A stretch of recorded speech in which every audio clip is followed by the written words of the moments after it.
बच्चों, mood online classes में आपका स्वागत है। आज अपन कक्षा 8 का टॉपिक है न्यायपालिका, इसके बारे में अध्ययन करेंगे। न्यायपालिका है वो एक सरकार का एक अभिन्न अंग है। सरकार का अंग होने के कारण इसकी लोकतंत्र में एक अहम भूमिका हो जाती है। लोकतंत्र है उसको संचालन, उसको सुचारू रूप से क्रियान्वयन करने में न्यायपालिका की बहुत बड़ी भूमिका है। जो न्यायपालिका है उसकी क्या भूमिकाएं, इसके बारे में आज के अध्याय में अपन अध्ययन करेंगे। तो सर्वप्रथम देखते हैं कि न्यायपालिका की क्या भूमिका है। रोज अपन अखबार वगैरह समाचार पत्र पढ़ते हैं तो उनमें न्यायपालिका के बारे में कहीं न कहीं जिक्र जरूर होता है। किसी मुकदमे को लेकर, किसी विवाद को लेकर, या किसी न्याय से संबंधित या किसी के मौलिक अधिकारों के संरक्षण से संबंधित न्यायपालिका की जो प्रक्रिया है उसके बारे में अखबारों में रोज पढ़ने को मिलता है। तो आज अपन देखते हैं कि जो न्यायपालिका है उसकी क्या भूमिका है। स्वतंत्र न्यायपालिका है, एकीकृत न्यायपालिका है, तथा जो अधिकार है उनका किस प्रकार से संरक्षण करती है, तथा किस प्रकार से अपील की जाती है, तथा जनहित याचिका कैसे दायर की जाती है। तो आज के टॉपिक में अपन सर्वप्रथम देखते हैं कि न्यायपालिका है उसकी क्या भूमिका है।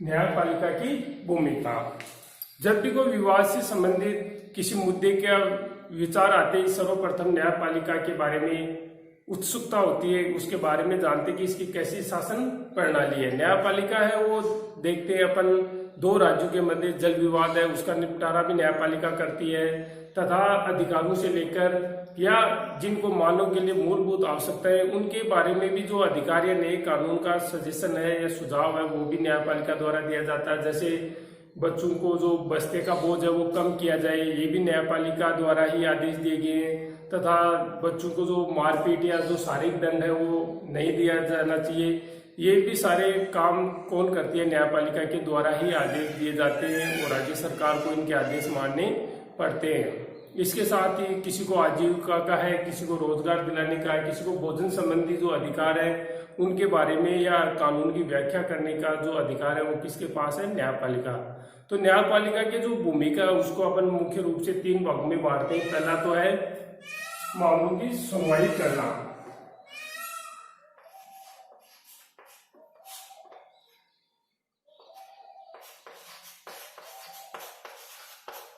विवादों का निपटारा। पहला कार्य है विवादों का निपटारा करना। विवाद है वो नागरिक के मध्य भी हो सकते हैं, नागरिक और राज्य के मध्य भी हो सकते हैं, या दो राज्यों के मध्य भी हो सकते हैं, एक राज्य और केंद्र के मध्य भी हो सकते हैं, या एक से अधिक राज्य और केंद्र के बीच में जो विवाद आते हैं उन विवादों का निपटारा कौन करती है, न्यायपालिका करती है। तो विवाद कैसे हो सकते हैं, नागरिकों के मध्य,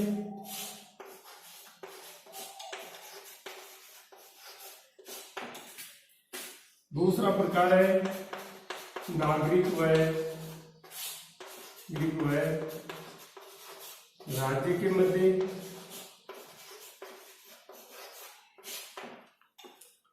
राज्यों के मध्य,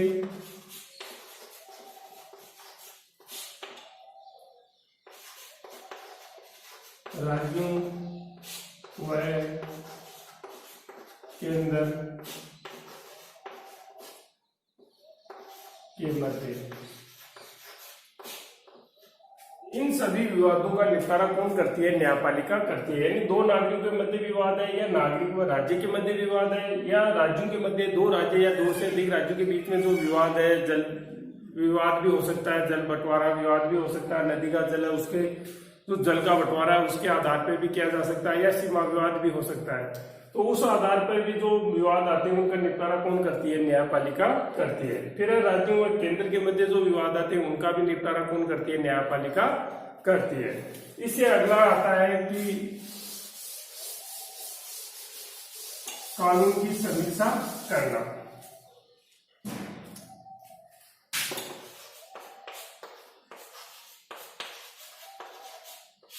कानून की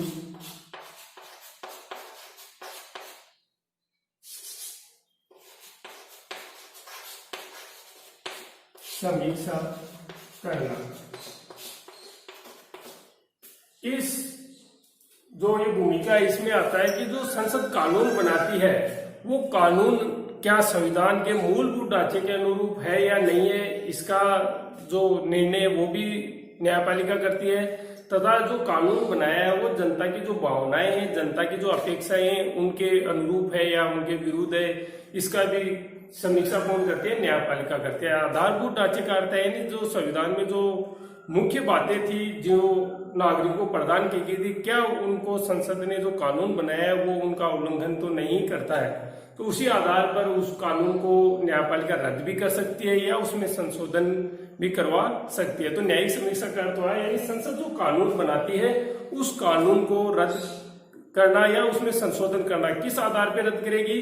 कि वो संविधान के जो मूलभूत ढांचा है, वो संविधान की जो प्रक्रिया है उसको अपनाया या नहीं अपनाया गया है, उसके अनुरूप बनाया गया है तो वो कानून है लागू होगा। यदि संविधान के जो मूलभूत ढांचे के अनुरूप कानून नहीं बनाया है, उस प्रक्रिया का पालन नहीं किया है, तो वो कानून को वो क्या कर सकती है? न्यायपालिका रद्द कर सकती है, उसकी समीक्षा कर सकती है, उस पर संशोधन भी करवा सकती है। तो इस प्रकार जो न्यायिक समीक्षा का कार्य है, कानून की समीक्षा का जो कार्य है वो कौन करती है? न्यायपालिका करती है। तीसरा इसका भूमिका आती है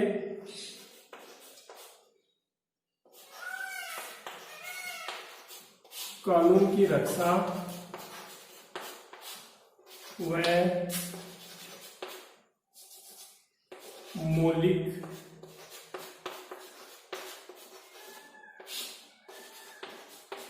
अधिकारों का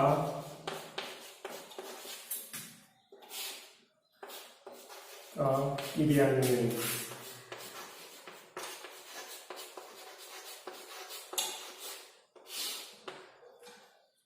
तीसरा जो कार्य है न्यायपालिका वो है कानून की रक्षा करना, मौलिक अधिकारों का क्रियान्वयन करना। यानी जो जनता को जो मौलिक अधिकार प्रदान किए गए हैं उनका यदि पालन नहीं हो रहा, उनको मौलिक अधिकार प्राप्त नहीं हो रहे, तो उनको मौलिक अधिकार प्रदान करने का कार्य कौन करती है? न्यायपालिका करती है। जो अनुच्छेद अपने 32 में प्रक्रिया बताई गई है कि न्यायपालिका में अपन उसके विरुद्ध खिलाफ रिट दायर करते हैं और उसके आधार पर न्यायपालिका हमें मौलिक अधिकार उपलब्ध करवाती है, कानून की रक्षा करती है। ये 3 कार्य थे न्यायपालिका के। जो मौलिक अधिकार है इससे संबंधित एक विवाद था शेख हाकिम का, पश्चिम बंगाल में था। वो ट्रेन से गिर के उसकी घायल हो गया था और घायल होने के कारण जब वो उपचार के लिए अस्पताल में पहुंचा तो अस्पताल में उसकी जो स्थिति थी या उसके गिरने के जो कारण थे उनकी वजह से जो भी अस्पताल में गया वहां के डॉक्टरों ने उसका इलाज करने से मना कर दिया। इस कारण से उसको जो नुकसान हुआ था उसको सर्वोच्च न्यायालय में एक याचिका दायर की गई थी और उस आधार पर सर्वोच्च न्यायालय ने दिया कि जो मौलिक अधिकार प्रदान किए गए अनुच्छेद 21 अपने संविधान के अनुच्छेद 21 में जीवन का अधिकार है,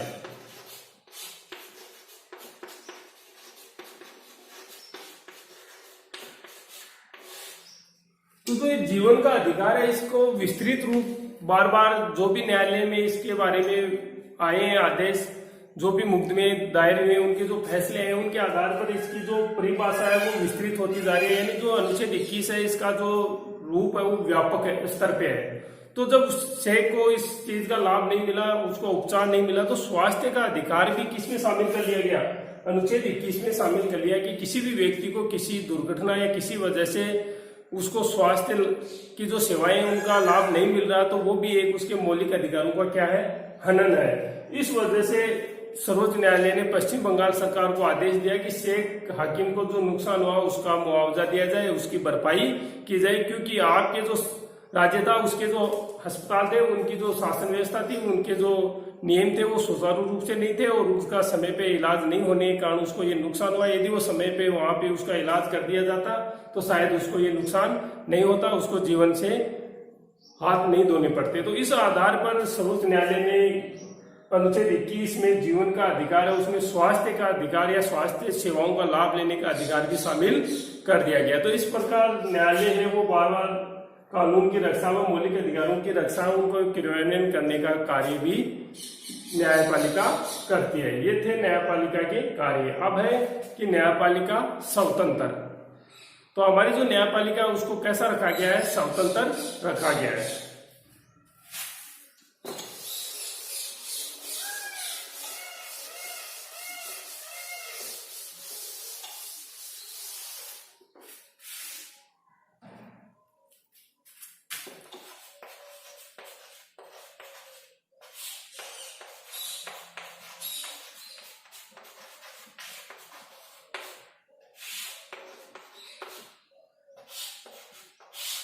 स्वतंत्र न्यायपालिका का अर्थ है, यानी जो हमारे सरकार के 3 अंग होते हैं, कार्यपालिका, व्यवस्थापिका और न्यायपालिका। व्यवस्थापिका कानून बनाती है, कार्यपालिका उनको लागू करती है और न्यायपालिका उनकी समीक्षा करती है। कार्यपालिका और जो व्यवस्थापिका, उससे न्यायपालिका को क्या रखा गया है? स्वतंत्र रखा गया है। क्यों रखा गया है? क्योंकि यदि न्यायपालिका पे कार्यपालिका और व्यवस्थापिका का यदि नियंत्रण रहेगा तो इसके जो निर्णय आएंगे, जो फैसले आएंगे, वो क्या होंगे? पक्षपातपूर्ण हो सकते हैं, फैसले दूषित हो सकते हैं। तो निष्पक्ष फैसले लेने के लिए न्यायपालिका कैसी चाहिए? स्वतंत्र न्यायपालिका चाहिए। तो स्वतंत्र न्यायपालिका का अर्थ यह हुआ है कि जो न्यायपालिका में न्यायाधीशों की नियुक्ति की जाती है, तो वो नियुक्ति करने के बाद में उनको पद से मुक्त करने की जो प्रक्रिया, वो क्या है? कठिन है, मुश्किल है। तो इस प्रकार न्यायाधीश जो बन जाता है तो उसको अपने पद से हटने का जो भय है वो कम रहता है। इस वजह से वो अपने निर्णय क्या लेता है? सही और निष्पक्ष रूप से लेता। तो जो न्यायपालिका उसको कैसा रखा गया है? स्वतंत्र न्यायपालिका रखा गया है। इसी प्रकार अपने जो संविधान में उनको शक्तियों का बंटवारा भी किया गया है। जैसे व्यवस्थापिका कानून बनाती है, कार्यपालिका उनको लागू करती है, न्यायपालिका उनका क्या करती है? समीक्षा करती है। जैसे अभी अपन ने पढ़ा था कि कानून की समीक्षा करना, यदि संसद द्वारा बनाया गया कानून है, वो यदि संविधान के मूलभूत ढांचे के अनुसार नहीं है तो न्यायपालिका उसको रद्द कर सकती है, उसमें संशोधन का प्रस्ताव रख सकते हैं। तो इस प्रकार न्यायपालिका को भारतीय संविधान में क्या रखा गया? स्वतंत्र रखा गया है। यानी कार्यपालिका और व्यवस्थापिका से इसको क्या रखा गया है? स्वतंत्र रखा गया है। फिर अगला आता है एकीकृत न्यायपालिका।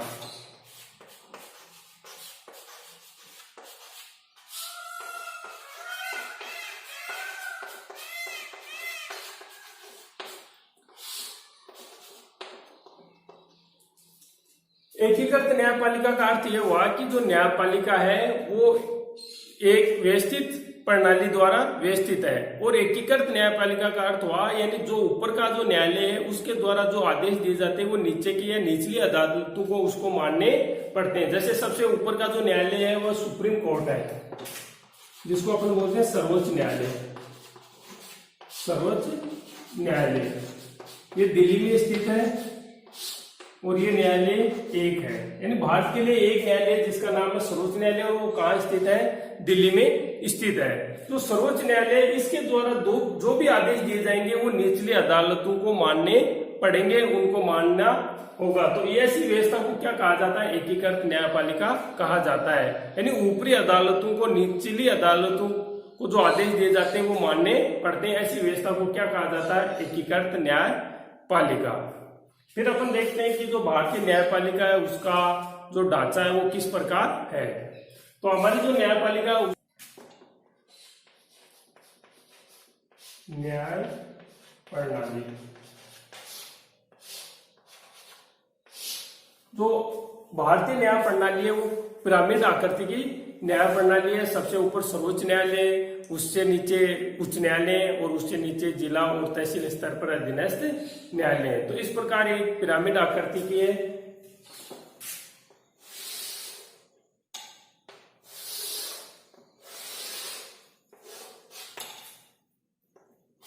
सबसे ऊपर सर्वोच्च न्यायालय,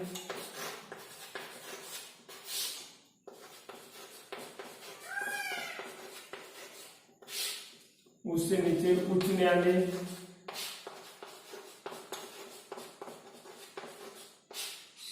ये राज्य स्तर पर है, राज्य स्तर और संघ स्तर और अधीनस्थ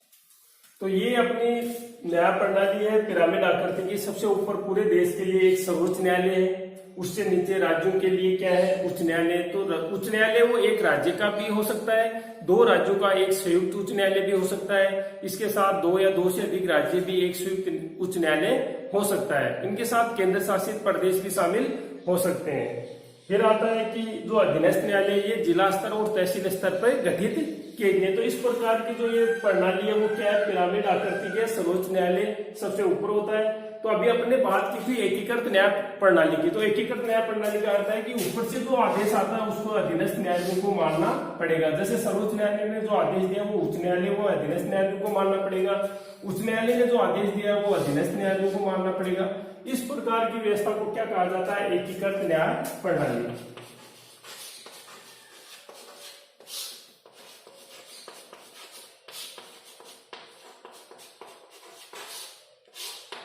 एकीकृत न्याय प्रणाली यानी ऊपर से जो आदेश आएगा वो अधीनस्थ न्यायालयों को मानना पड़ेगा। और ऐसी आकृति क्या है, ये पिरामिड आकृति है। तो सर्वोच्च न्यायालय उसकी संख्या कितनी है, एक है। हमारे देश में सर्वोच्च न्यायालय एक है। यहाँ पे न्यायाधीशों की संख्या 34 है और उनमें एक मुख्य न्यायाधीश होता है और 33 अन्य न्यायाधीश होते हैं। फिर बात आती है उच्च न्यायालय की। उच्च न्यायालय हमारे देश में 25 है। उच्च न्यायालय है वो कितने, 25 है। जबकि हमारे राज्य कितने, 28 है। केंद्र शासित प्रदेश कितने, 9 है। तो 9 केंद्र शासित प्रदेश और 28 राज्यों के मध्य कितने उच्च न्यायालय है, 25 उच्च न्यायालय। तो इसका अर्थ ये हुआ कि सभी जो राज्य है उनके स्वयं के उच्च न्यायालय नहीं है, दो या दो से अधिक राज्यों के भी उच्च न्यायालय है। जैसे पंजाब और हरियाणा उसका चंडीगढ़ उच्च न्यायालय एक है, दो राज्यों के मध्य एक उच्च न्यायालय। जबकि हमारे राजस्थान में जोधपुर उच्च न्यायालय वो पूरे राजस्थान के लिए एक ही है, नहीं अपने राज्य के लिए एक उच्च न्यायालय है। तो उच्च न्यायालय वो एक राज्य का स्वयं का भी हो सकता है, दो राज्य या उसके साथ केंद्र शासित प्रदेश है उनका भी एक उच्च न्यायालय हो सकता है। फिर जिला और तहसील स्तर पर भी न्यायालयों का गठन किया गया है। फिर अपन देखते हैं अपील।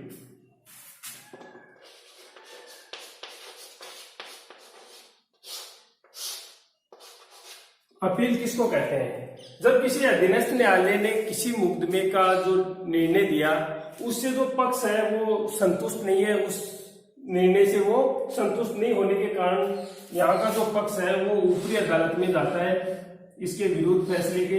तो यहाँ पे जो जाएगा तो वो क्या करेगा, अपील करेगा।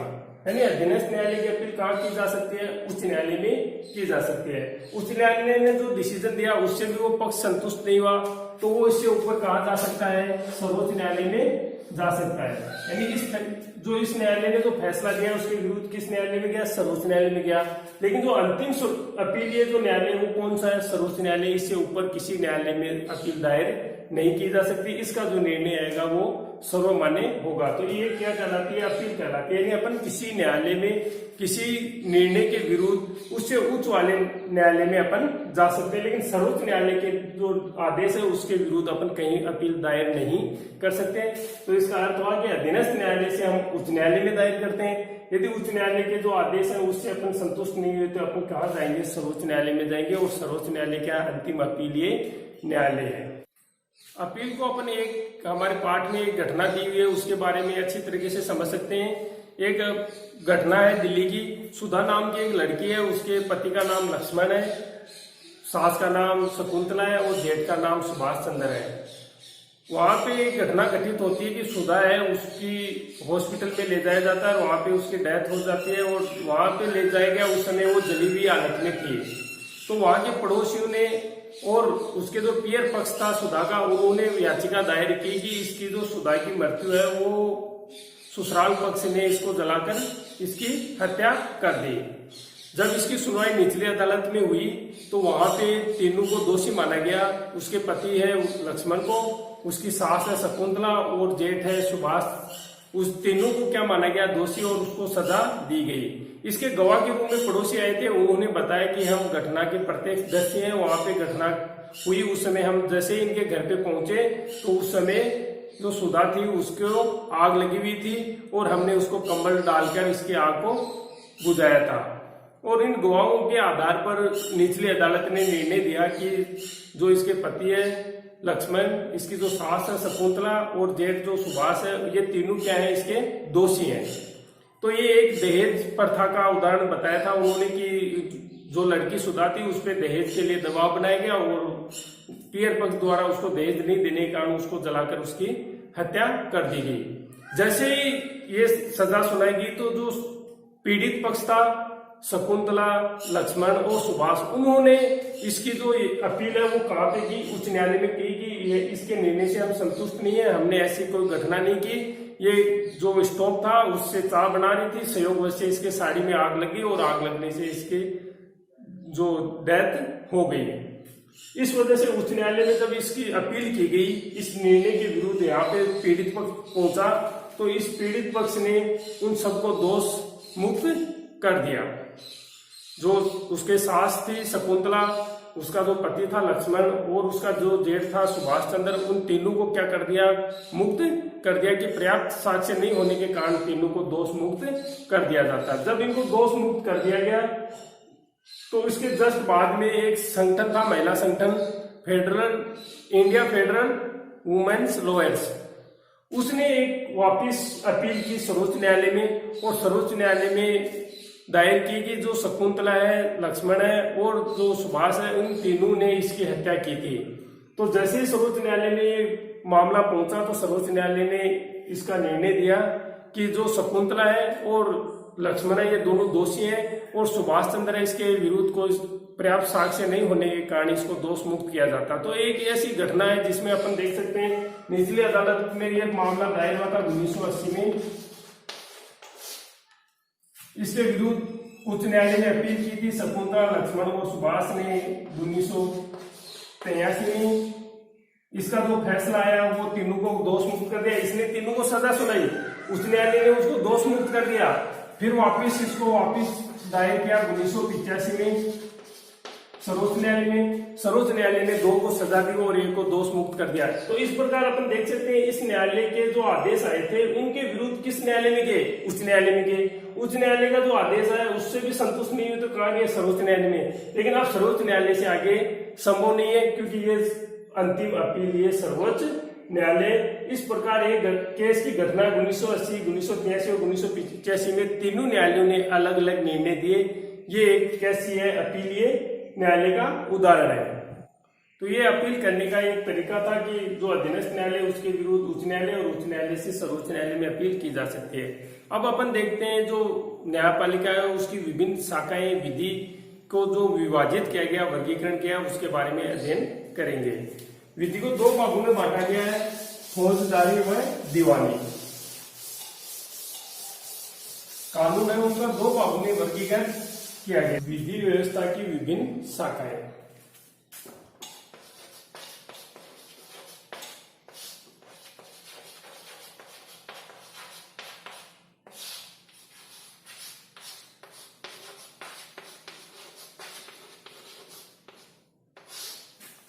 विभिन्न शाखाएं।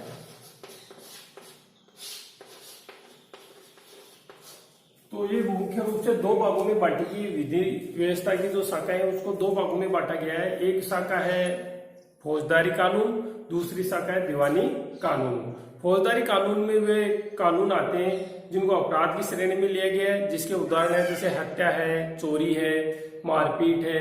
ये आपराधिक मामले हैं जिनको फौजदारी कानून में शामिल किया गया है। इनके लिए हमें पहले पुलिस में प्रथम दस्ता रिपोर्ट, जिसको इंग्लिश में अपन फर्स्ट इंफॉर्मेशन रिपोर्ट FIR दर्ज करवाते हैं। इसके विरुद्ध जब फैसला आता है वो तो उसमें उसको दंड भी दिया जा सकता है और उसको जुर्माना भी दिया जा सकता है। फिर आता है कि दीवानी मामले। दीवानी मामले कौन से आते हैं, यानी किसी के अधिकारों का जब उल्लंघन होता है तो हमें न्यायालय में याचिका दायर करनी पड़ती है और न्यायालय द्वारा उसका फैसला दिया जाता है, उसमें राहत प्रदान की जाती है। इसके उदाहरण है जैसे दहेज है, तलाक है या संपत्ति संबंधी जो विवाद है वो दीवानी मामलों में आते हैं। तो अपन देखते हैं इनके दोनों के अलग अलग वर्गीकरण।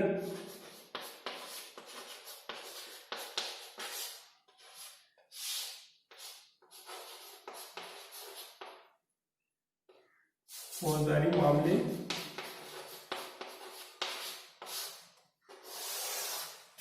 दूसरा आता है दीवानी मामले। तो इसको अपन सर्वप्रथम देखते हैं। ऐसी क्रिया या व्यवहार जो कानून में अपराध माने गए हैं या अपराध की श्रेणी में आते हैं। इसके उदाहरण हैं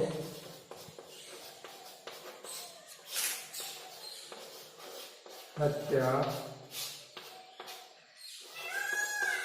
चोरी, डकैती,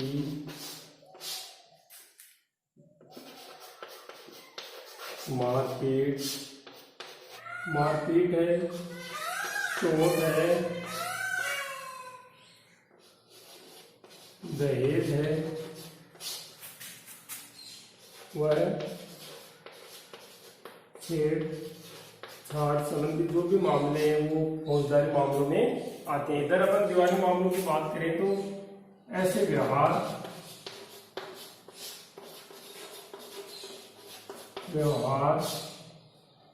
या क्रिया जिनसे अधिकारों का उल्लंघन होता है,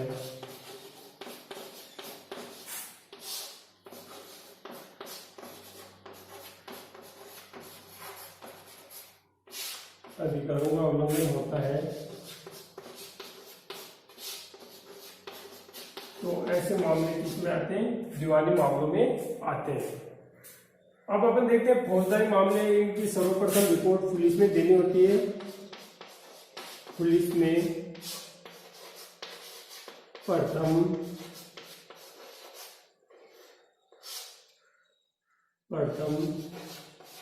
दस्तावेज रिपोर्ट, इसको इंग्लिश में फर्स्ट इंफॉर्मेशन रिपोर्ट FIR दर्ज करवानी होती है।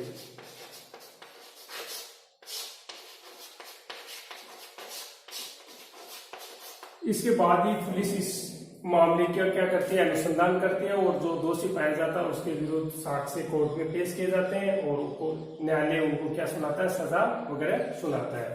इनमें इन मामलों की जो याचिका वो न्यायालय में दायर की जाती है। न्यायालय में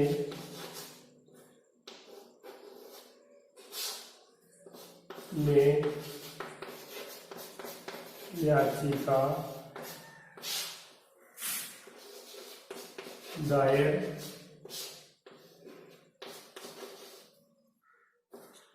की जाती है। यानी फौजदारी मामलों के जो भी है वो पुलिस में FIR दर्ज की जाती है, प्रथम इंफॉर्मेशन रिपोर्ट, जिसको प्रथम दस्ता रिपोर्ट भी कहते हैं, दर्ज की जाती है। जबकि यहाँ पे दीवानी मामलों में कहाँ जाना पड़ता है? न्यायालय में याचिका दायर करनी होती है। न्यायालय इस पे सुनवाई करता है, जो पीड़ित पक्ष है उसको इसका जो फैसला है उससे द्वारा राहत प्रदान की जाती है। इसके जो उदाहरण है वो अपन देखते हैं। संपत्ति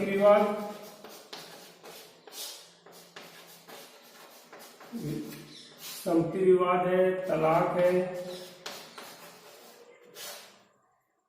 या किराए से संबंधित जो भी विवाद है,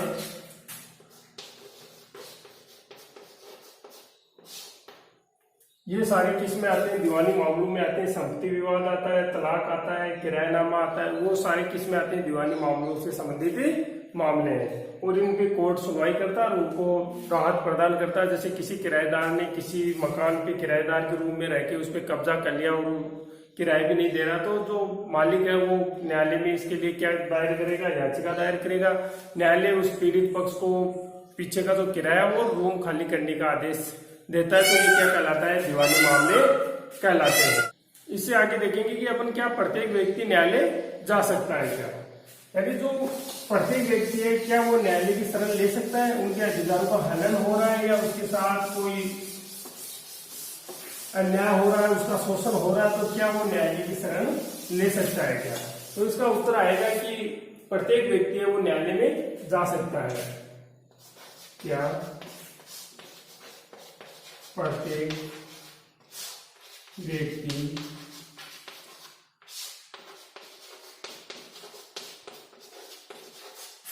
न्यायालय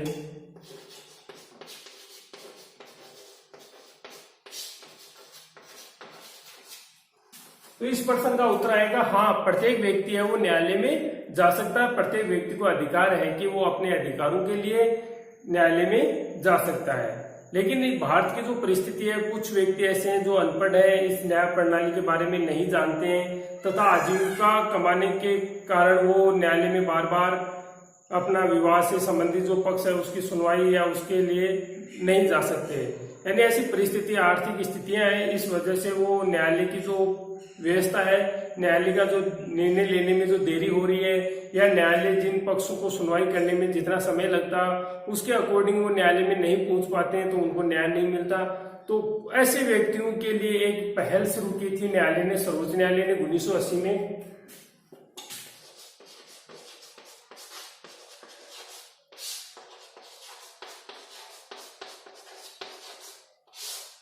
सर्वोच्च न्यायालय ने 1980 में एक पहल शुरू की थी, जनहित याचिका।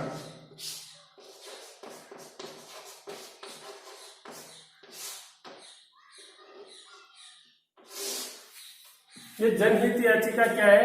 यानी जब पीड़ित पक्ष है वो स्वयं न्यायालय में नहीं पहुंच पाता, उसके पीछे आर्थिक कारण भी हो सकता है, उसको प्रणाली के जानकारी के अभाव भी हो सकता है। यानी प्रत्येक व्यक्ति है वो न्याय प्रणाली से जागरूक नहीं है, उसके बारे में उसको ज्ञान नहीं है या उसकी कुछ आर्थिक परिस्थितियां ऐसी हैं, इस वजह से वो न्यायालय में शरण नहीं ले पा रहा है। तो उसके लिए सरकार ने एक व्यवस्था बनाई, जनहित याचिका। यानी पीड़ित पक्ष स्वयं नहीं जाकर उसके लिए कोई व्यक्ति या कोई संस्था उसके लिए कार्य कर सकती है, उसके लिए याचिका दायर कर सकती है। यानी पीड़ित पक्ष के लिए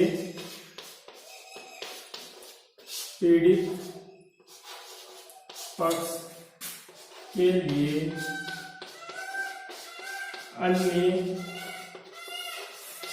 व्यक्ति या संस्था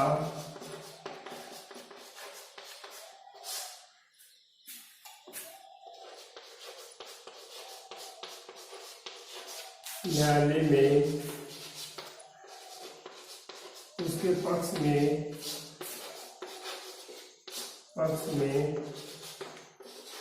याचिका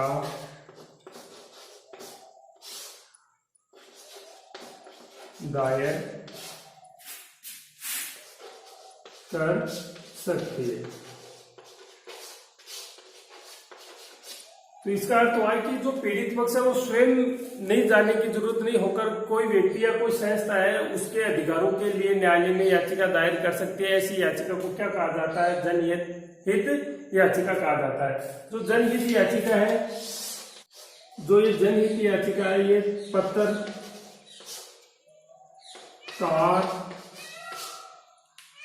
के माध्यम से भी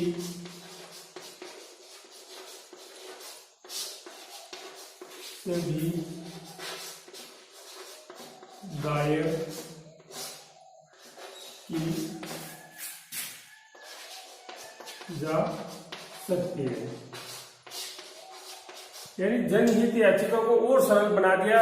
यानी कोई समाचार पत्र में कोई लेख है उसके अकॉर्डिंग, या अपन माने कि कोई पत्र या तार के माध्यम से भी अपन सर्वोच्च न्यायालय में उसके प्रति जो याचिका है उसको अपन भेज सकते हैं और उस पर न्यायालय सुनवाई करता है और उनके पक्ष में निर्णय देता है। तो जनहित याचिका है वो 1980 से सर्वोच्च न्यायालय ने एक ऐसी व्यवस्था प्रारंभ की जिससे आम आदमी, गरीब आदमी को भी क्या मिले, इससे उसके अधिकारों का संरक्षण प्राप्त हो। इस प्रकार इसका जो उदाहरण है वो है कि जैसे 2001 में राजस्थान और उड़ीसा में अकाल पड़ा था और राजस्थान और उड़ीसा के जो गोदाम थे, अन्न के भंडार थे, अन्न गोदाम थे, वहां पे अनाज इकट्ठा किया हुआ था, स्टोरेज किया हुआ था। उसके बावजूद भी यहाँ की जो जनता थी वो भूख से मर रही थी, अनाज की यहाँ पे कमी थी, भोजन की कमी थी। तो इसके विरुद्ध में एक संस्था ने, एक एनजीओ ने सुप्रीम कोर्ट में एक याचिका दायर की कि जो अनुच्छेद 21 की अभी अपन ने पीछे बात की थी, अनुच्छेद 21 में जीवन की जो स्वतंत्रता का अधिकार है, उसमें उन्होंने कहा था भोजन का अधिकार भी उसी जीवन की स्वतंत्रता के अधिकार में ही शामिल है। इस प्रकार जो गोदामों में जो अनाज पड़ा है तो सरकार की जिम्मेदारी है कि वो जनता को वो भोजन उपलब्ध कराएं और उनके जीवन की रक्षा करें। तो इस प्रकार एक जनहित याचिका लगाकर और यहाँ के लोगों के लिए एक भोजन की व्यवस्था की गई थी। तो राज्य सरकार ने उस अन्न को उपयोग करके और यहाँ की जनता को राहत प्रदान की थी।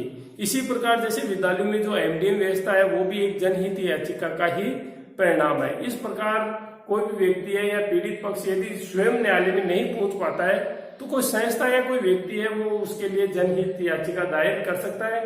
जनहित याचिका है वो किसी तार पत्र या मीडिया के माध्यम से भी पहुंचाई जा सकती है। इस प्रकार जो न्याय प्रणाली है उसको धीरे धीरे पारदर्शी और सरल भी बनाया जा रहा है। आज के लिए इतना ही, धन्यवाद।